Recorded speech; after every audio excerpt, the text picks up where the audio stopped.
Hello, welcome to Home on the Hillside.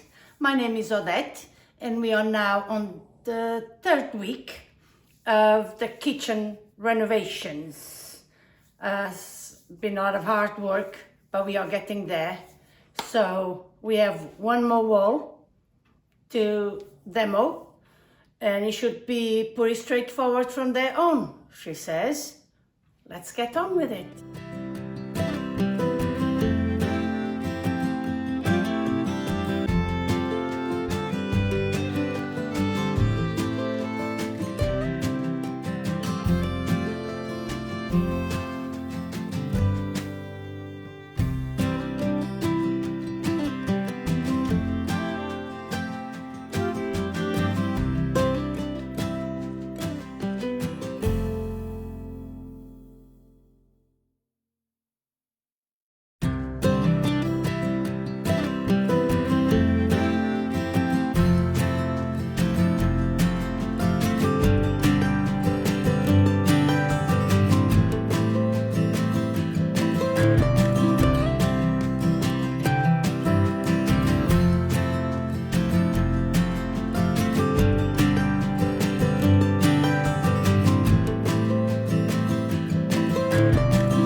Okay, so we are trying to thread a massive cable that is for the induction hub, and we have to put it across the floor, the kitchen floor. So it's coming from behind that wall, and that's the other side. That's where the consumer unit is. This has to be a direct connection. Is that right, Mr. B? Yes. It has to be a direct connection, sorry, because obviously the strength of the induction hub. So it's coming down underneath the floor, and now we have this access point here, and we are using, once again, as you have seen in the videos before, we are using a pipe, plumbing pipe, and that is to help us to guide the wire that it needs to go all the way across. Hello, boo-boo. And into there, that's where the hub is going. So that's what we are doing now.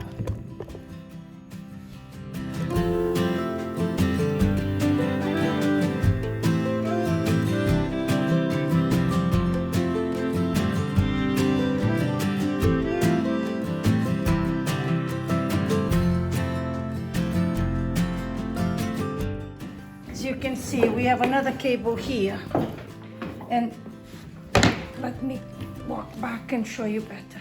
So you can see the markup of the kitchen island there, and we need an extra cable, and that is to run underneath.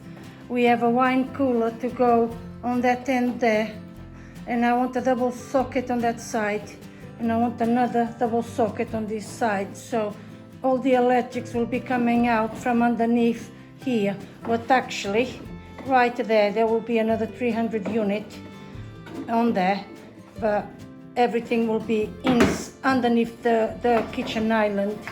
So if ever we have any problem, Mr. B can remove this unit and access that point there and work the wires from there.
Hello. Hello, Mr. Hello. B. Hello, Mr. B. Yes. So, we are now on our third week of renovations. It's exciting now because for the first 2 weeks we have been destroying. Now, we are starting to put everything back. So the kitchen is due to arrive next week, fingers crossed, if COVID restrictions don't mess with the delivery. So, it's been another hard day's work, but I want to sit down while Mr. B is cleaning up to talk to you. I have got some good feedback from you guys and some requests on things you guys would like to know from us. So I done a little list so that I do this the right way. If you're planning to do something like this, there is a few things you need to be aware of. Obviously, as you know, I never made a secret of that. Mr. B is a very accomplished builder and there is nothing he can't do. But if you do this and you're just a DIYer, there are things you need to be mindful of. Before you knock any walls down, please check if they are bearing walls or not, if they are structural or not.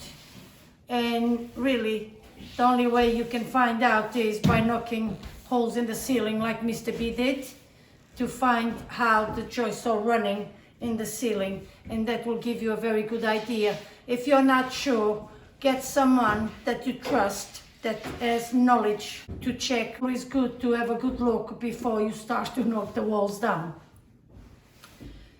Another thing you need to do before you knock the walls down is electrics and gas points. If you have a gas hob, you will have a gas supply. Do not mess around with gas points.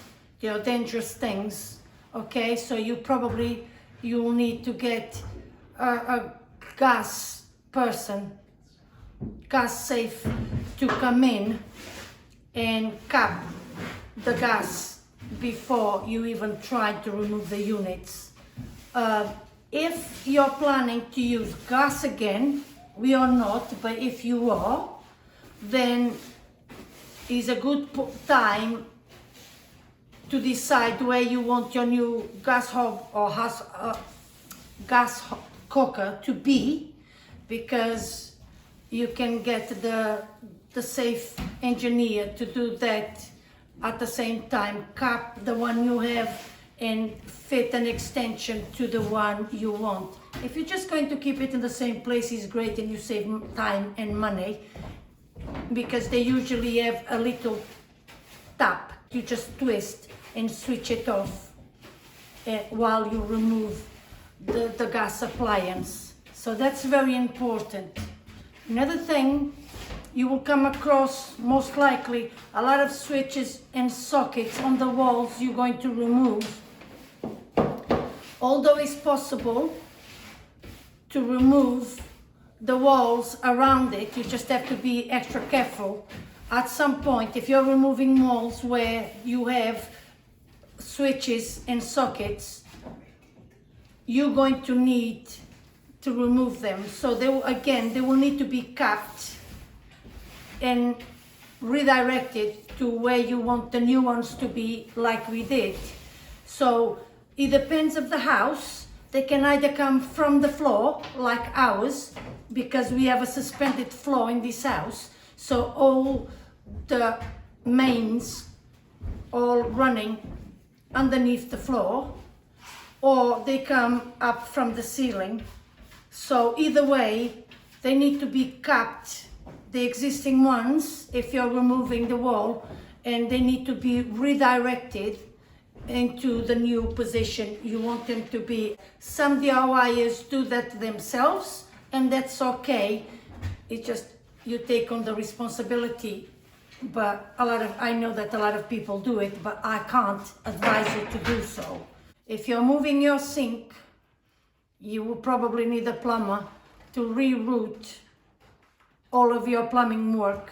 Another thing you need to be mindful of is the radiator. If you're knocking a wall down, most likely you're going to have a radiator on that wall. Most DIYers can do that. If you don't feel confident to do, then you need to get a plumber to do that. Another thing you need to do, if you're removing a wall, you're going to have to repair the floor where that wall was. A wall is no longer there, you have a hole on the floor, you need to repair that. That again has to be done properly. Good support underneath, because you're going to be walking on it, so you don't want it to break. Whatever floor you put over, the final floor, if the subfloor is not strong, you're going to have issues in the future. That's when the mess starts, because you need to do chasing, and that is what you've seen in the video. I'm cutting through the wall to create a channel where the wires are going to run. The product we call bonding. You do the bonding and slap it on. That's what I do. Mr. B doesn't, but I do. I just slap it on just to cover the holes, to bring it more or less to the level of the wall, just under, because then it will be the plastering process. So then you will bring it, as you can see here, this is an old wall, already existing wall. This wall is a new wall that Mr. B had to build out, and as you can see, it just runs smooth from one to the other. Okay, it's a smooth transition. Not that it really matters here for us, but that's what you want. It's just a smooth transition from one to the other. When you're doing the chasing, is the same thing.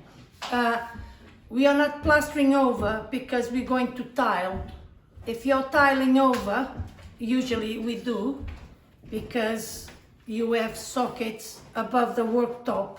So if you're going to tile over, then the bonding is sufficient. Don't bother to spend time and money plastering that area, because once you tile, you don't see anything anyway. And you move on to the walls. You will have a lot of walls to plaster.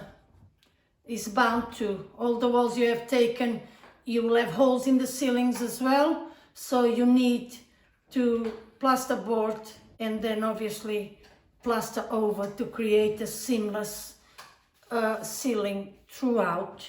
Three main things you need to think about if you're planning to do a project like this: water, gas, and electricity. And trust me, this is three very important points in any renovation. Once that is safe and secure, you can pretty much just do anything about the house.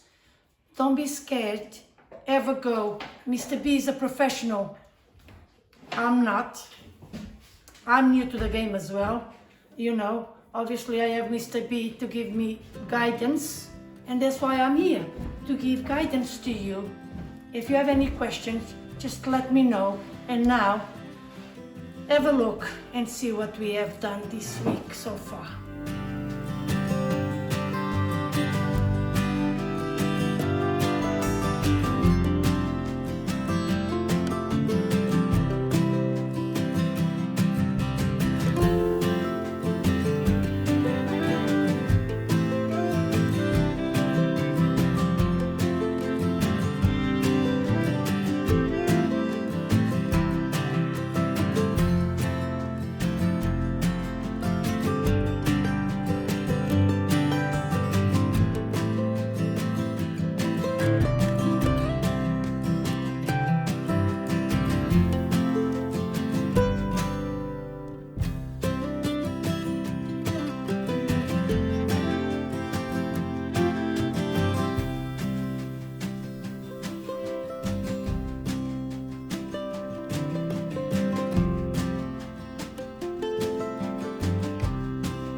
So a lot of electrics, as you have seen in the video.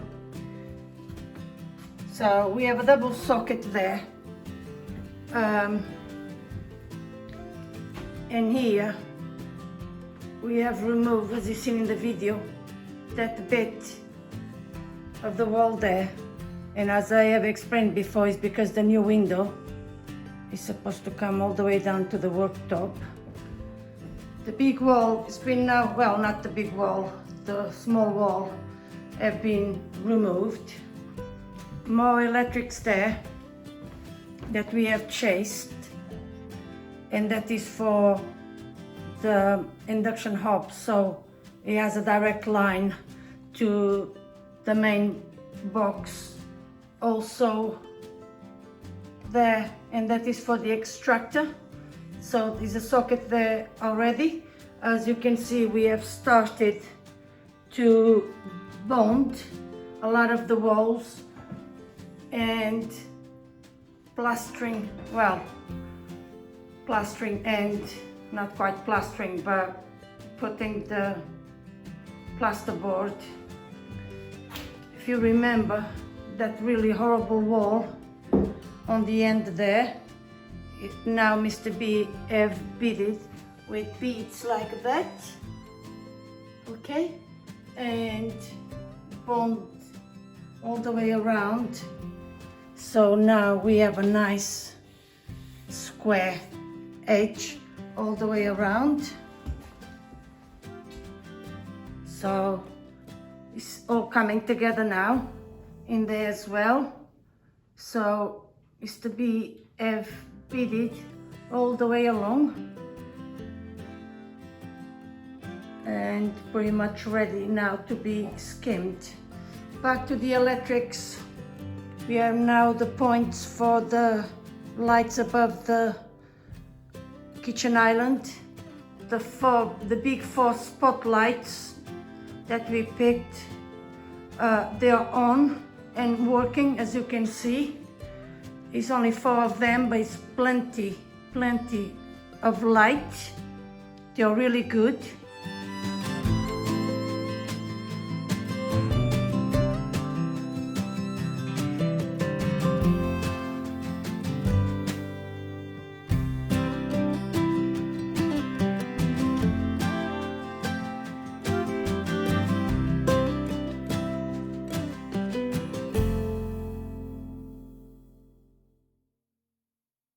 That's where we at with the kitchen renovations week 3.